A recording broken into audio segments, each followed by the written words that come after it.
Are you one of those people who carry darkness within you? Do you believe you will become a prisoner of your own creation? I'm back with a fourth video of the series. Let's get started. One of the deepest lessons in ancient wisdom is the understanding that every thought, emotion, action, and intention carries an energy that eventually returns to its source. By the way, the source is you. Universal laws are always at work for you, whether one is conscious of them or not. I invite you to take a test to see if it's been working for you. Take a moment and really reflect on what's been happening in your life. And pay attention on how you've been thinking, what's been going through your mind, and most important, how you've reacted on these events.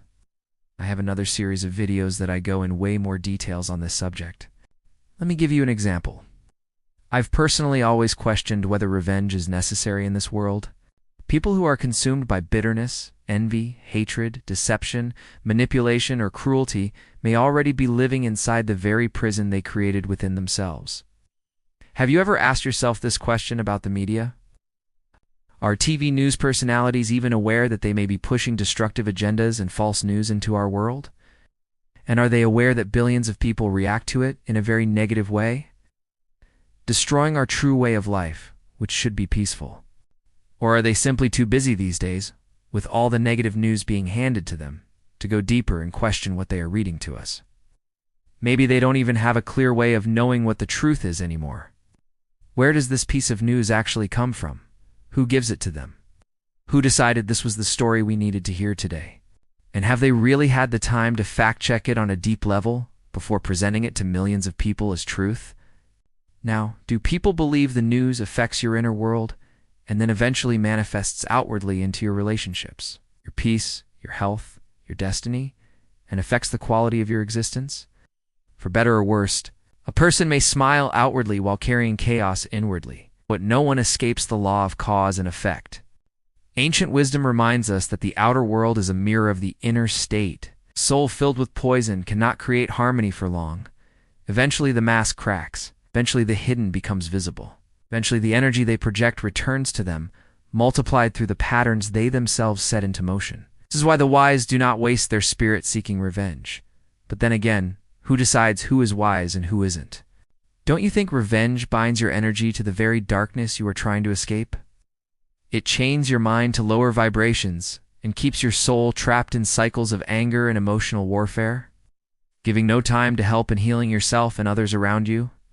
And do you believe this can even create disease in the body? The awakened understand something deeper. Life itself reveals every soul. Anger destroys itself through anger. The deceitful destroy themselves through deception. The hateful destroy themselves through hatred.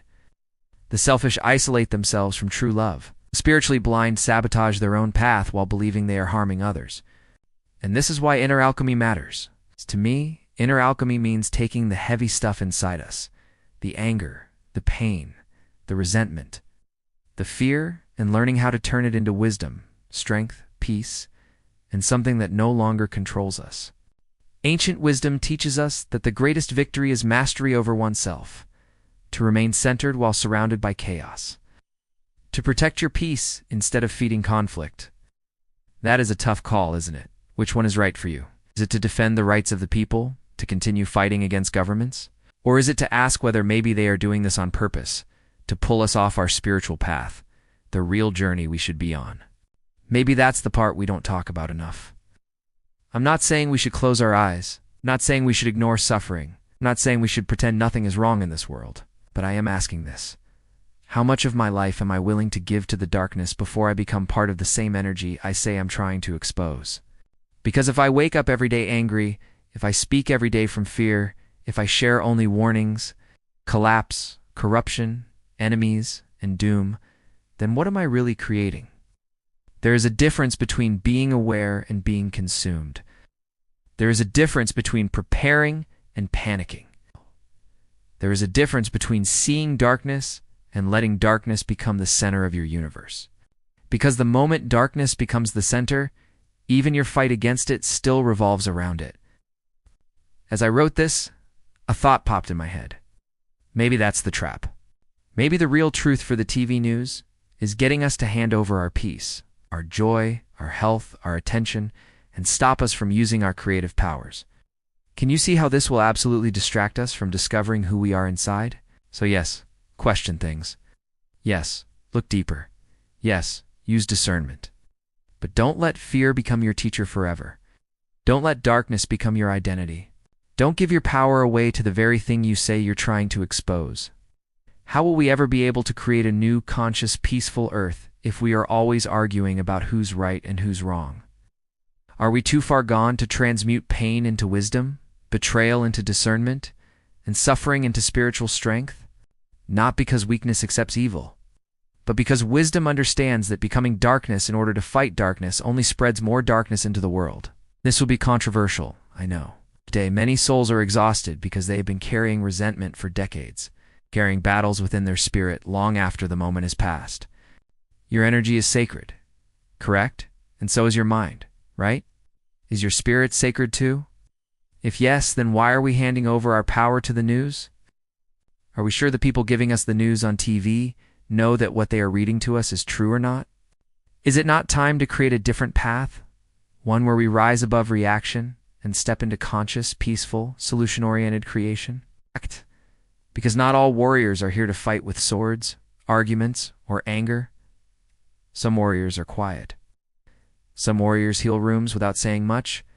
Some warriors raise the frequency of this planet through peace, presence, compassion, and the energy they choose to carry.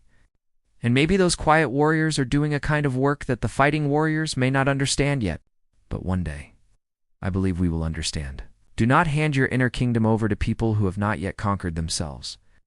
Sometimes the most powerful thing you can do is step back, elevate your vibration, continue your work, protect your peace, and allow the universal laws to unfold naturally. Continue sending high-frequency messages and words into this world, messages that can help neutralize all the negative messages being broadcast across this planet, because in the end, every soul eventually meets the reflection of what it has become. And the greatest revenge of all is becoming so healed, so disciplined, so spiritually aligned, and so inwardly powerful that darkness can no longer reach you. That's my share for the day. Comment, share, and like if this speaks to you. Cheers for now.